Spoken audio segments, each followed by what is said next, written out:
पांचवा प्रश्न वृंदा कर रही है, बड़ा भारी प्रश्न है वृंदा का।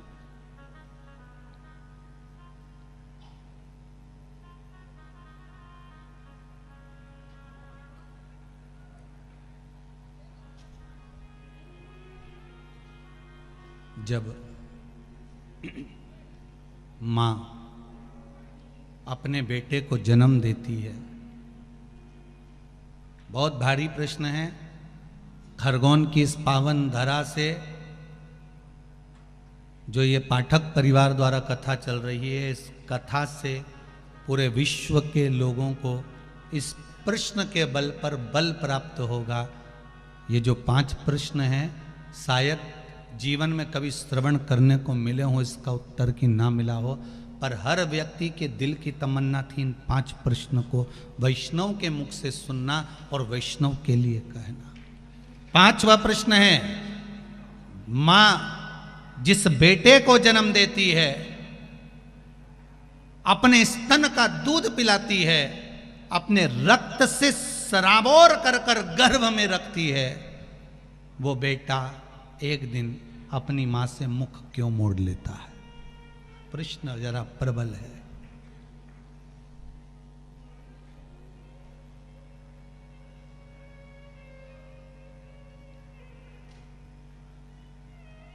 थोड़ा भारी प्रश्न है और इसका उत्तर देवाधिदेव महादेव के सिवा कोई नहीं दे सकता, क्योंकि उनके बेटे ने भी मुख मोड़ लिया था। ज्ञात है आपको? जब गणेश जी महाराज प्रथम गिनती में आ गए थे और माता जगत जननी जगदम्बा ने भगवान शिव से कह दिया था, देवाधिदेव महादेव आपने गलती कर दी कि गणेश जी को प्रथम गिनती में कर दिया। तो देवाधिदेव महादेव ने कहा, इसने मेरी परिक्रमा करी है, माता पिता की परिक्रमा करी, पृथ्वी की परिक्रमा के बराबर माता पिता की परिक्रमा को बताया, इसलिए मैंने इनको प्रथम गिनती में रख दिया। तब माता पार्वती जी बोली, गणेश जी चूहे पर गए थे, कार्तिकेय मोर पर गया था, गणेश जी ने चतुरता करी, अपने माता पिता की परिक्रमा कर ली, और एक बेटा जो मोर पर बैठकर परिक्रमा करने गया है वो आएगा तो दुखी होगा, आपने तो ये गलती करी। तो देवाधिदेव महादेव ने कहा, फिर करें क्या? इतने में माता पार्वती ने कहा देवाधिदेव महादेव से, भोलेनाथ आपने अपने पुत्रों के सम्मुख में एक गलती कर दी कि एक बेटे ने बुद्धि का परिचय दिया और उसको प्रथम बना दिया, और दूसरा बेटा अपने शरीर से परिश्रम कर कर परिक्रमा कर कर आ रहा है, उसको प्रथम नहीं बनाया। मैं आपसे आज एक वर मांगती हूं, अगर देना चाहें तो दे दीजिए। शंकर जी ने कहा, मांगो पार्वती, कौन सा वर चाहिए? माता पार्वती ने कहा, वर दीजिए, आप बिल्कुल भोले हो, आप बिल्कुल सरल हो, आपके बराबर दुनिया में कोई भोला हो ही नहीं सकता कि बेटे ने तुम्हारी परिक्रमा करी और तुमने उसको पूरी तिजोरी की चाबी सौंप दी। बेटे ने परिक्रमा करी और तुमने उसको पूरी प्रॉपर्टी सौंप दी, पूरी जायदाद दे दी, और एक बेटा जो शरीर से परिश्रम कर रहा है वो नहीं दिख रहा।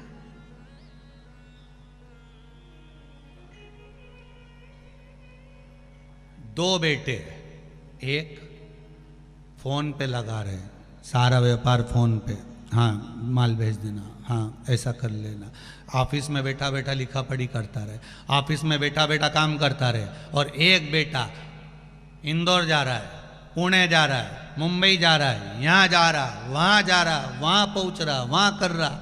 माता पिता की निगाह में कौन सा बेटा ज़्यादा काम करता दिखेगा? बोल दो रीजी जी।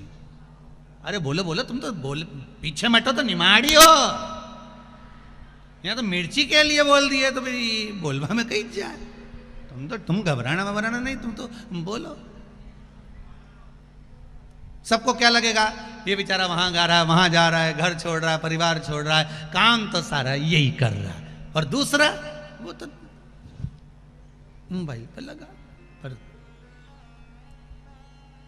एक अगर मोबाइल पर लगा हुआ है, बैठ कर ऑफिस संभाल रहा है, वो भी अपना बुद्धि का परिश्रम कर रहा है तो दूसरा भी चल फिर कर परिश्रम कर रहा है।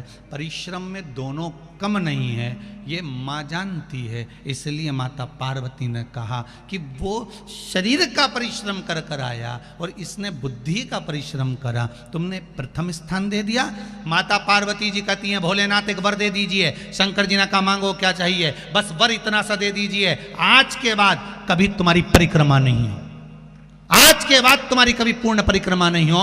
अगर कोई पूर्ण परिक्रमा करेगा तो उसका करा हुआ सारा पुण्य समाप्त हो जाएगा। शंकर जी ने कहा तथास्तु।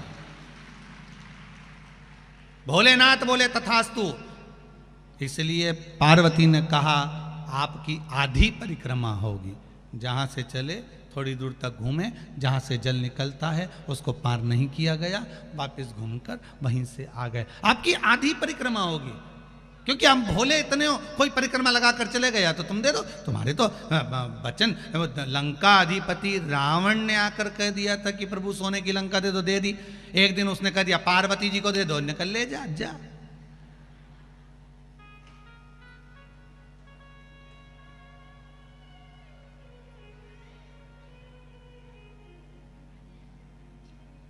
होता है ना। एक डॉक्टर ने, मरीज गया और मरीज ने डॉक्टर से कहा डॉक्टर साहब मैं बड़ा टेंशन में रहता हूँ, बहुत परेशानी है जीवन में। तो डॉक्टर समझा रहा था उसको, बहुत प्रेम से समझा रहा था कि देखो दिन भर भले तुम टेंशन में रहो, परंतु रात को टेंशन लेके बिल्कुल मत सोना, रात को टेंशन लेके बिल्कुल मत सोना। तुमसे निवेदन है दिन भर कैसे भी रहना, पर रात को टेंशन लेके मत सोना। तो मरीज बोला फिर वो टेंशन को मायके भेज दूं क्या? मतलब टेंशन कौन थी, टेंशन कौन थी, उसको मायके भेज दूं? तो डॉक्टर बोला भैया तू अपने घर जा, मेरी लड़ाई मत करा देना, तू अपने घर जा। मांगा देवाधिदेव महादेव, वही बात सामने जो प्रश्न था ना एक सम्मुख में कि वही चूहेदानी में चूहा सोता है, साबुनदानी में साबुन, फिर मच्छरदानी में इंसान क्यों सोता है? तो गुरु ने मच्छर से कहा उसका केवल एक कारण है कि ये काम, ये लोभ, ये विषय, ये आसक्ति, ये वासना, ये तृष्णा के मच्छर अंदर प्रवेश ना करें। इसलिए शिव महापुराण रूपी ज्ञान की मच्छरदानी लगाकर चैन की नींद सोइए, ये प्रवेश नहीं करें। मनुष्य सेफ्टी के लिए, अपने लिए सेफ होकर ज्ञान की मच्छरदानी में सो।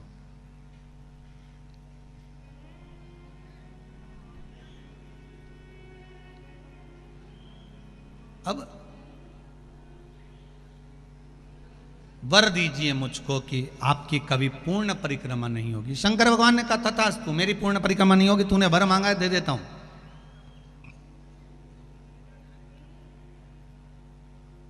कार्तिकेय जी आए, कहा पिताजी मैं परिक्रमा कर कर आ गया हूं। पिताजी ने कहा ठीक है। इतने में गणेश जी बोल दिए प्रथम गिनती में मैं गिना जाऊंगा, क्योंकि मैंने माता पिता की परिक्रमा करी। क्रोध आ गया। कार्तिकेय जी उसी समय पर समझाए, भोलेनाथ जी खूब समझाया माता पार्वती जी ने, पर कार्तिकेय नहीं माने। और कार्तिकेय श्री शैलम पर चले गए और श्री शैलम पर जाकर कार्तिकेय बाबा उस श्री शैलम में जाकर विराजमान हो गए, जिनका नाम मल्लिका अर्जुन हो गया। क्या नाम पड़ गया भगवान का? मल्लिका अर्जुन।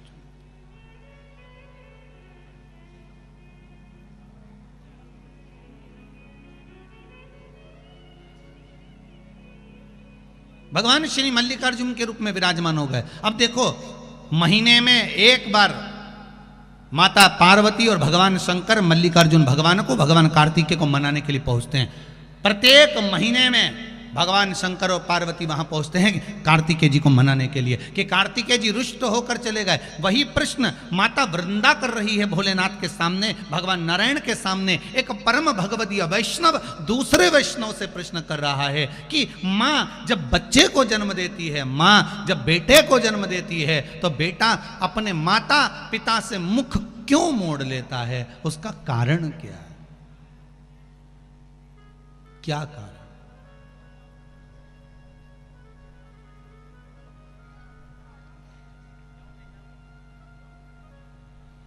पर कई घर ऐसे भी हैं जिसमें माता पिता से बच्चे मुख नहीं मोड़ते। भाई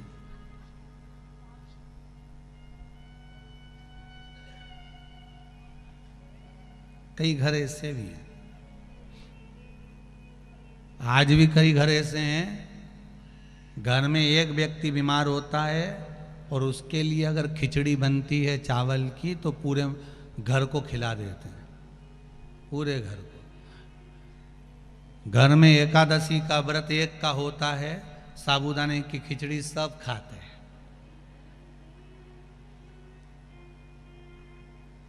इसी से नजर आती है कि एकता कितनी अपने घर में हो। इसी से नजर आती है कि व्रत एक का और निपटा सब रहे। इससे समझ में आ जाता है कि हाँ ठीक है।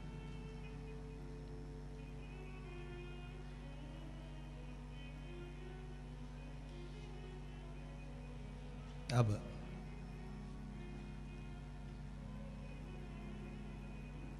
ऐसा नहीं कि सभी घर में, वृंदा का जो प्रश्न है बड़ा सुंदर प्रश्न है कि माता से पिता से बच्चा मुख क्यों मोड़ लेता है? जिसको दूध पिलाया, जिसको जन्म दिया, जिसको सम्मुख रखा, वो मुख क्यों मोड़े?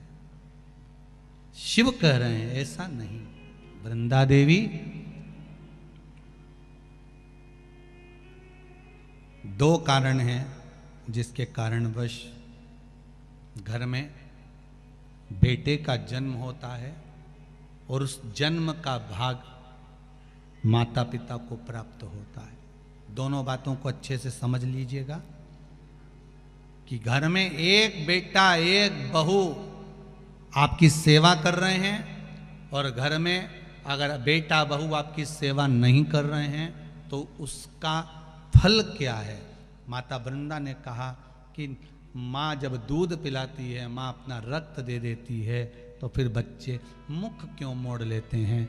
शंकर जी कह रहे हैं सुनो वृंदा, ये गौ सेवा का भाग है। धेनुमानस में, गरुड़ पुराण में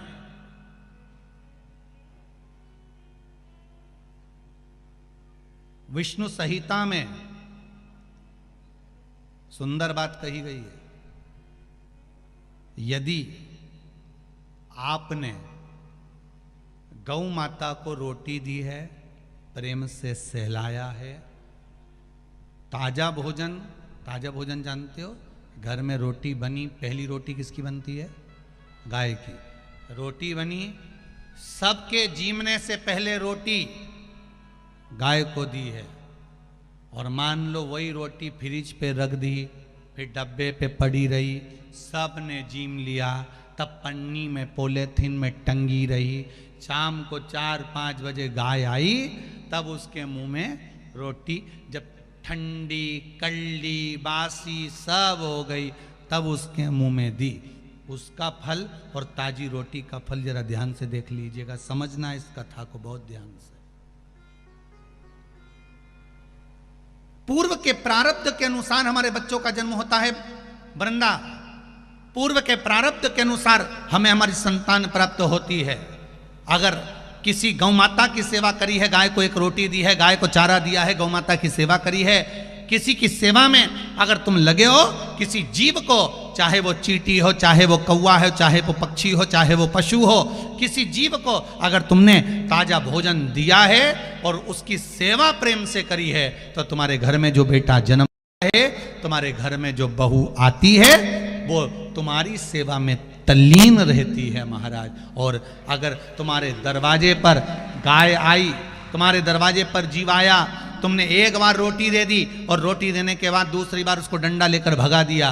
तुमने गाय को धप मार कर भगा दिया, गाय दरवाजे से भूखी चली गई। कहीं तुमने डंडा मार दिया, कहीं उसको अपशब्द कह दिए, कहीं चिल्ला के बोल दिए हाओ, अभी तो दी थी रोटी, फिर आ गई, अब मत दे, क्या मना कर रही हूं ना, अंदर रख दे छोरा, बार बार रोटी देगा क्या, अभी दी तो थी। और घर में चिल्ला चोट करे, बड़बड़ाए। गाय को देखकर जब एक बार दे दी ना, बार बार देंगे क्या, जान दे उसको, या डंडे से भगा दे, या उसको पूंछ दबा के भगा दे, पानी डाल दे, जा उसको जो अंदर घर में गाय दरवाजे पर खड़ी है और एक बार रोटी देने के बाद तुम्हारा मुख बड़ बड़ बड़ बड़ करे, समझ लेना ऐसा ही बेटा और ऐसी ही बहू तुझे मिलने वाली है। जब तुझे रोटी देंगे तो बड़ बड़ बड़ बड़ करे, वही समझ। इसलिए होशियार हो जाओ खरगोन वालों। वो क्या बोलते, सावधान इंडिया, सावधान।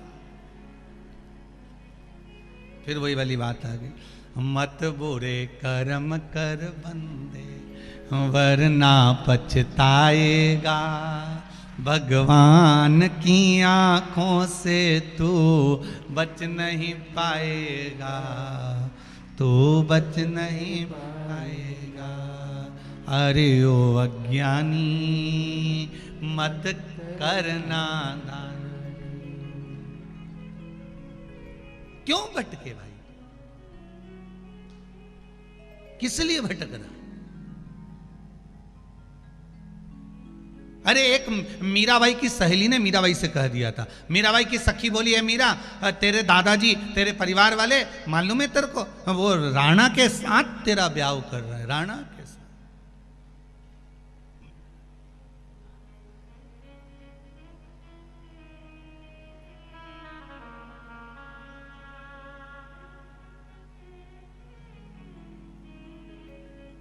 मालूम है तेरे को मीरा?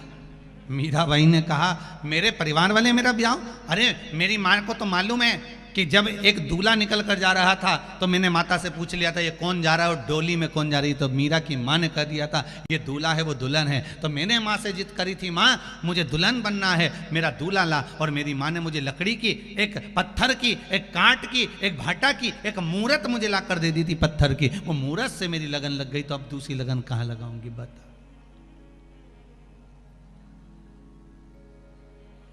अब क्या,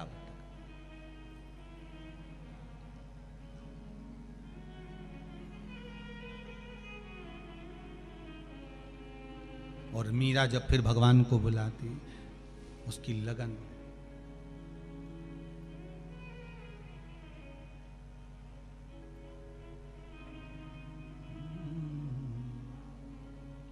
मेवतड़ी बुलावे थाने, मीराबाई बुलावे, आजा मनमोहन मीरा मेवतड़ी बुलावे, आजा मनमोहन मीरा मेड़ता बुलावे, मीरा बुलावे थाने दासी समझावे रे, आजा मनमोहन मीरा मेवतड़ी बुलावे, आजा मनमोहन मीरा मेवतड़ी बुलावे। आओ से दोनों हाथों से, मनमोहन मीरा मेवतड़ी बुलावे, मेवत बुलावे तने मीरा भाई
जाने राणा संग क्यों परणाए।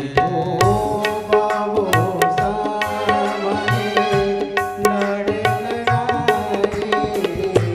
बाबो सामने लाड़ लड़ाए। राम जाने राणा संग क्यों परणाए। राम जाने राणा संग क्यों परणाए। ओ दुनियारी प्रीत माने, ओ दुनियारी प्रीत माने, जाए को निरावे। आजा मन मोहन मीरा मेवतड़ी बुलावे। आजा मन मोहन मीरा मेड़ता बुलावे। ओ मेड़ता बुलावे। प्रीत माने रास को नियावे। ए दुनिया की प्रीत मणे रास कौन आवे रे। आजा मन मोहन मीरा मेवता बुलावे।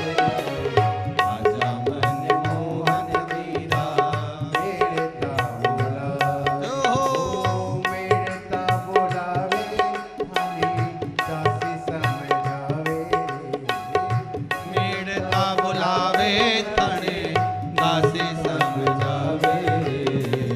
आजा मन मोहन मीरा मेड़ता बुलावे। आजा मन मोहन मीरा मेड़ता बुलावे। ओ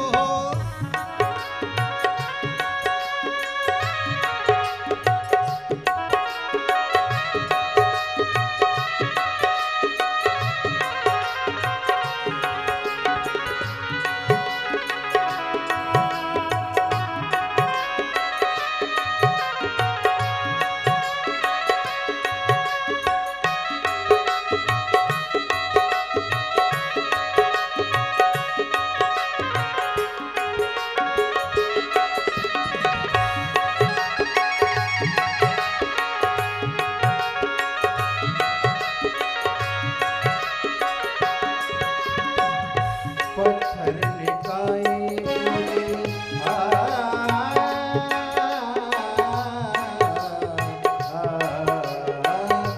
पत्थर निकाय मुझे बोलायो राणा जी।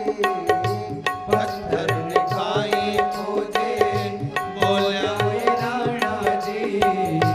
अपने जिमाओ जब प्रीत साथ जाना जी। ठाकुर ने जिमाओ जब प्रीत साची राणा जी। अपने जिमाओ जब ठाकुर ने जिमाओ जब सिद्ध साची राणा जी। छोटे कपट ने बात, वो छोटे कपट ने बोले दाग को लगावे। आजा मन मोहन मीरा मेवती बुलावे। आजा मन मोहन मीरा मेवती बुलावे। मेड़ता बुलावे थाने दाग समझावे। मेड़ता बुलावे थने मीरा समझावे। आजा मन मोहन मीरा मेड़ता बुलावे।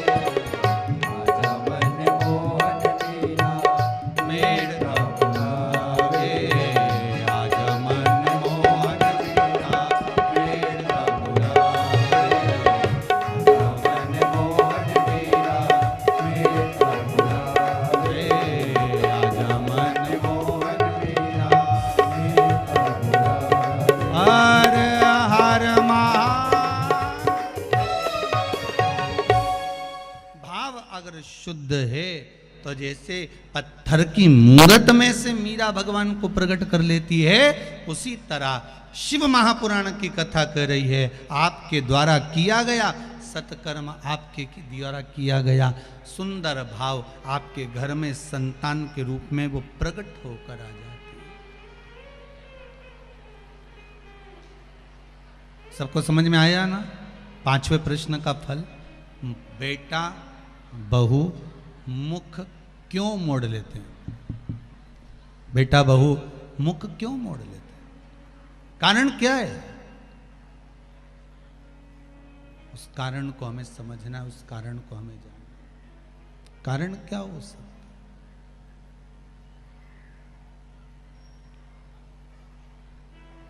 गौ माता को अगर रोटी दी है, गौ माता की चाकरी करी है, गौ माता को अगर कुछ प्रदान किया है, गौ माता को अगर कुछ दिया है,